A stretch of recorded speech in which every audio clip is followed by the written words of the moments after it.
let's quickly move on now to the last section, and then hopefully we'll be able to open it up to a more detailed discussion.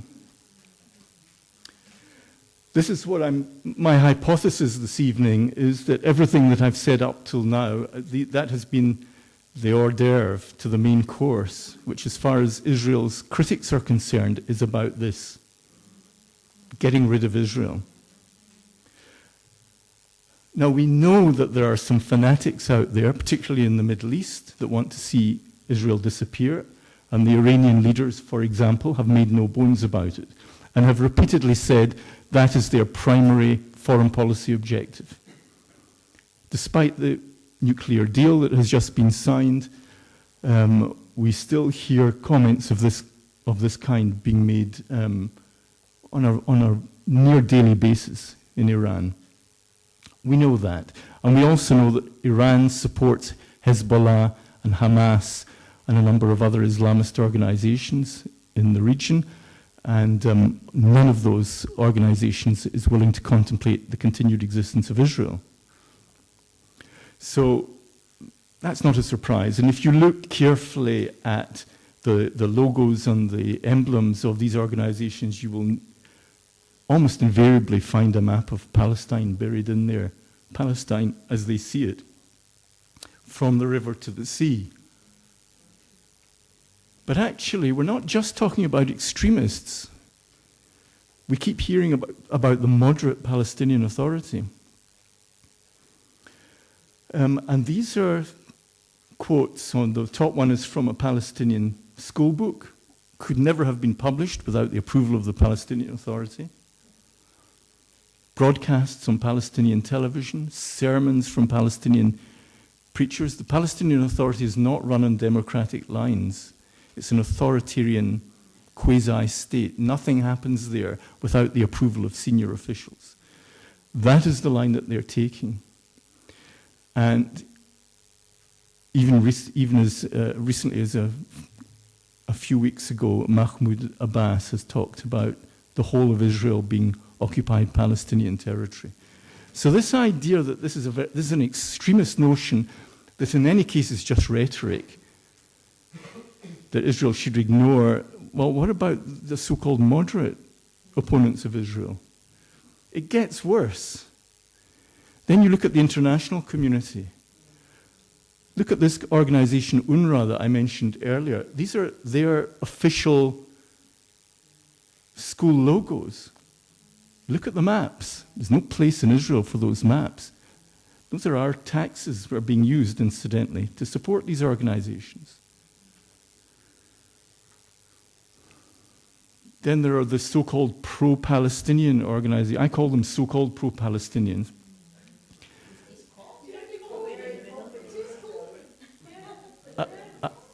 That's you may very well say so. I couldn't possibly comment.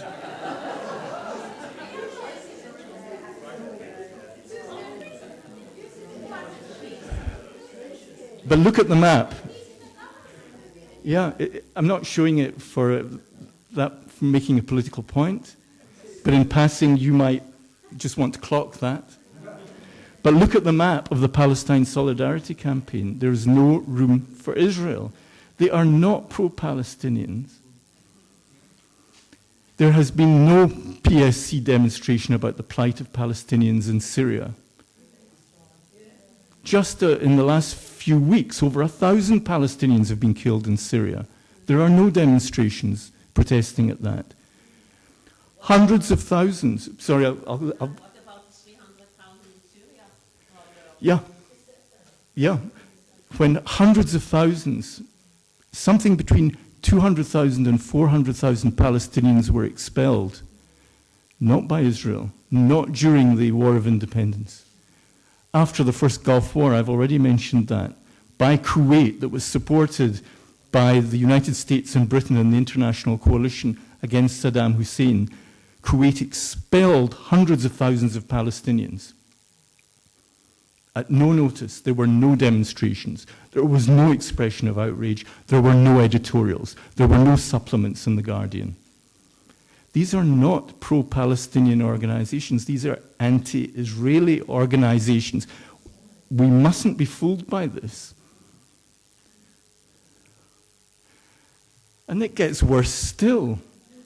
Because then when you look at civil society that apparently has nothing to do with the Middle East and nothing to do with the conflict and is not taking a political position, famous Glasgow publisher, HarperCollins, what are they doing publishing a textbook with no Israel in it? And I don't know if you've noticed, just in the last few days, CNN published a map in which they showed a number of Arab countries surrounding, guess what, Palestina. They've even invented a name for it.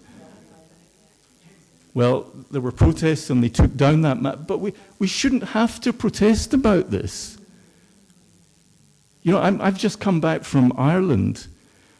It would be like HarperCollins producing a map of the British Isles that didn't show Ireland on it because they believed Ireland should still be part of Britain. I dare say there are people who think that. This is a kind of mass pathology we're witnessing. Wikipedia. I'm sure we've all used Wikipedia. I love these. And because I'm interested in music, I like to just see what they have to say about Israeli musicians. Daniel Barenboim is an Argentine pianist and conductor. He's Israeli. He grew up in Israel. He was born in Argentina. His family migrated to Israel. He grew up in Israel. He's Hebrew speaking. He has Israeli citizenship. It's not mentioned. Gil Shacham, one of my favorite violinists, an American violinist of Jewish descent. His parents were in the Israeli diplomatic corps. This is my favorite, Ilan Volkov, because he conducted the BBC Scottish Symphony Orchestra. Wonderful conductor. This is my favorite. He's now back in Israel. Just look at this description. Ukrainian ancestry, German ancestry. Okay, Tel Aviv is mentioned. Where is Tel Aviv? The I word is not mentioned. This is becoming extremely widespread. It's not just when you fly on Emirates and you see the map of the Middle East come, which I do occasionally, and it really annoys me, but I'm not going to pick a fight while I'm 30,000 feet in. But it's not just on the Emirates, it's happening all around us. And it's extremely common, and some of it is so subtle that it just slips beneath the radar. I really believe there's a sinister dimension to this. It's not necessarily conscious, but a lot of people are signing up to it. So just to finish off then, is attempted erasure of a country ever legitimate? I mean, the question itself it surely grates everybody in this room to even ask that question. But certainly, if it's been recognized by the United Nations as it has, it's actually illegal to try and erase a country recognized by the United Nations, even though Israel's enemies have been trying to do that from the very beginning. And yes, it might be a piece of the grave, as Begin said to Sadat when he was told, he was challenged, don't you want peace with the Egyptians? He said, yes, I want peace, but not peace without me, not the peace of the grave. So what should we do about it? Well, look, the first thing is, in meetings like this, to recognize that it's going on. Many, many people are not even aware of this. Even Israel's supporters are not aware of it. And to really make the point, this is unacceptable. This has nothing to do with your support or otherwise for a particular Israeli government or policy. We should name and shame the people who are involved in this, and we should use international legal means, such as the Security Council, although I'm not hugely optimistic about that one, or the International Court of Justice to try and counter it. So who should be doing it? Well, I've listed some people there. The Israeli Foreign Ministry, I dare say, do their best, but they're a relatively smaller, under-resourced organization. The United Nations and its agencies, in theory, should be doing something to protect one of its member nations, but you can be sure that it doesn't when it comes to Israel. All of these NGOs, many of which, throughout my adult life, I've come and gone from many of them. I've signed up because I thought they were good causes and then unsigned when I realized what their position was in Israel. Why aren't they taking up this cause? It's a matter of universal human rights. And then that comes down to people like us in this room. There isn't anybody else, I'm afraid. It's us. It's down to us. If we feel strongly about it, it's down to us. We have to read about it. We have to educate ourselves about it. We have to talk to our friends and families about it. We have to talk to MPs, to colleagues in churches and NGOs, talk to the media about it. There is nobody else is going to do this for us if we believe it's important. So I'm just about finished the formal part of my talk now. I just want to finish with two questions, which I think that I hope this presentation has raised in all of our minds. Is criticism of Israel disproportionate?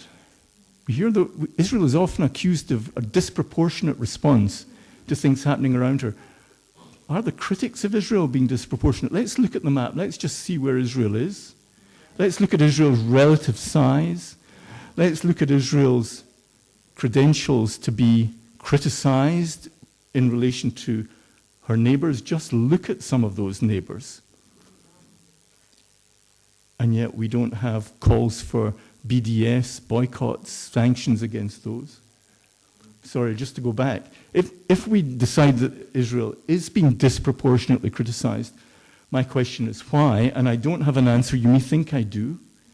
I'm not going to play the anti-Semitism card, as Israel's critics often accuse supporters of Israel of doing. I'm not going to do that. I just think it's a legitimate question to ask. Why is this happening? Of course, underlying all of this enmity towards Israel is the conflict, the actual conflict. I've been talking about the war of ideas, the propaganda war, the war in the media. But there is a real conflict going on. And if only that conflict would stop, a lot of the noise around it would stop, hopefully.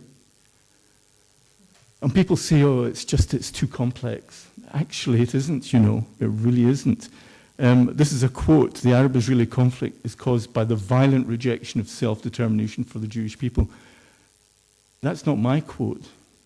That comes from Benny Morris, the Israeli historian, who was pilloried for years in Israel as being anti-Israeli. He was one of that group of young so-called revisionist historians who challenged the Israeli narrative.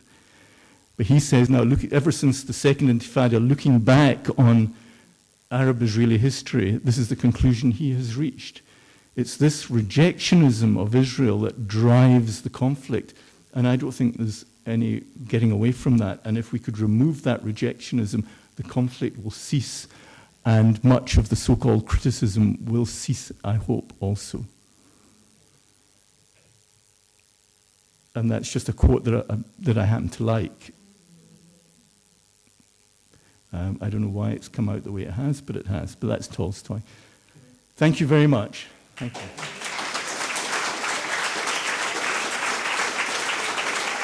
Okay. No.